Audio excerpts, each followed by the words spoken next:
आयुष्यातील मोठा कालावधी या ठिकाणी वंचित पाडत आहेत आणि त्यांना न्याय देण्यासाठी पाठीमागच्या वर्षी आपण तत्कालीन सीएम आदरणीय शिंदे साहेबांच्याकडे एक बैठक लावली होती। त्या बैठकीमध्ये अर्धाधिक निर्णय झाला, परंतु राहिलेल्या मानवांच्यासाठी अपेक्षा पण ते राहून गेलं। सरकार बदललं असलं तरी सुद्धा तीच मंडळी पुन्हा सत्तेत आहेत आणि त्यांना आपली जी धारणा आहे, आपली जी मुख्य भूमिका आहे त्यांना माहितीच आहे। पुन्हा त्यांच्यासमोर मांडून आपल्याला पूर्णपणे न्यायची आहे। तुम्ही सगळेजण इथं आलात। लोकशाहीमध्ये आंदोलन हे अत्यंत महत्वाचंच असतंय नव्हे। आपण भरपूर बाबी या आंदोलनातूनच आजपर्यंत इतिहासात मिळवू शकलो आहे आणि त्यामुळे आपण आलाय। आपलं या ठिकाणी स्वागत तर आहेच, पण आपण आल्यामुळे प्रश्न सुटण्यासाठी मोठी ताकद त्या ठिकाणी मिळणार आहे। शिक्षणाचा आणि आपल्या या भूमिकेचा एक दोन विषय महत्वाचे मांडण्यासाठी आम्ही थोड्या वेळामध्ये आता विधान भवनाकडे जाणारच आहे। त्या ठिकाणी कारण पुरवण्या मागण्यामध्ये शिक्षकांच्या काय बाबी राहिल्या आहेत त्या आणि आपली तर अत्यंत महत्वाची बाब आहे शाळेच्या प्रवेशाचा सुद्धा सगळा भाग तुमच्यावरती आहे। या राज्यातल्या खरेदी विक्री सगळ्या तुमच्यावर आधारित तिथं होत आहे।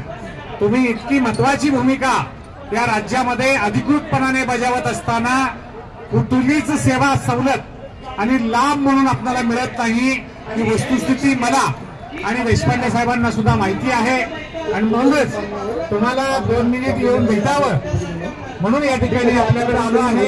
खात्रीने आपला विषय माहिती असल्याने आम्ही तो मांडणार आहे आणि आपला प्रश्न सुटेपर्यंत सोबत सुद्धा राहणार आहे।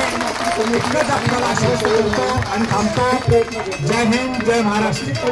काही मान्य मान्य काही मान्य मान्य होत नाही आणि आपल्याला जी यानंतर आदरणीय श्रीकांतजी देशपांडे साहेब माजी शिक्षक आमदार अमरावती यांना मी विनंती करते की आदरणीय साहेबांनी कृपया आम्हाला संबोधित करावं। साहेब, काल सत्तारूढ पक्ष आणि काही विरोधी पक्षासोबत सत्तेत असलेले शिक्षक आमदार सुद्धा आले होते। 18 जणांनी आम्हाला पाठिंबा जाहीर केला।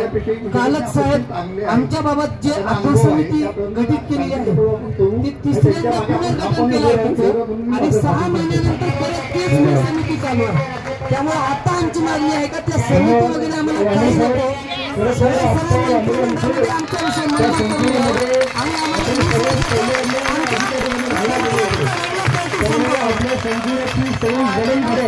आमच्या विषयी सांगितलं की 22 तारखेला जी मीटिंग झाली पण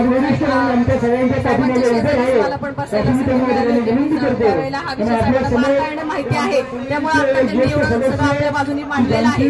आपली सगळी कामं साहेबांना माहिती आहेत। त्या अनुषंगाने मी फक्त साहेबांना सांगायच्या वतीने एवढीच विनंती करते की कालचा जो जी आर निघालेला आहे तो अतिशय क्लेशदायक आहे। आम्हाला म्हणजे जसं म्हणतो ना तारीख पे तारीख इतकंच त्याच्यामध्ये दिसतंय। तर ह्या कुठल्याही बाबी नकोत। आमची सेवा जेमतेम 8 ते 10 वर्षाची राहिली आहे। तर शासन दरबारी तुमच्या माध्यमातून आम्हाला न्याय मिळावा। आज उन्हातान्हात आमचे बांधव सगळे आमरण उपोषण करत आहेत। तर हे 3 महिन्याचं फळ आम्हाला नकोय। आम्ही इथे बसलोय तोपर्यंतच आमचा निकाल आम्हाला मिळाला पाहिजे। आम्हाला शासनाने सेवेत सामावून घेतलं पाहिजे ही आम्ही एवढी एकच आमची मागणी आहे। आपल्या माध्यमातून ते पूर्ण करावे ही नम्र विनंती आहे की साहेबांना विनंती करते की आम्हाला थोडं संबोधित करावं।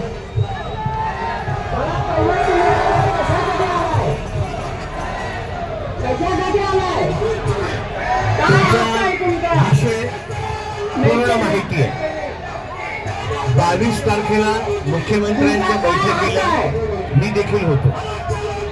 समग्र शिक्षा विभागाचे सगळे अधिकारी देखील होते।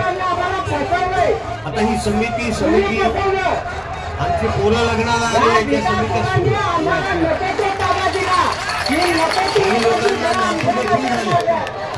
तरी यांच्या समित्या सुरू आहेत।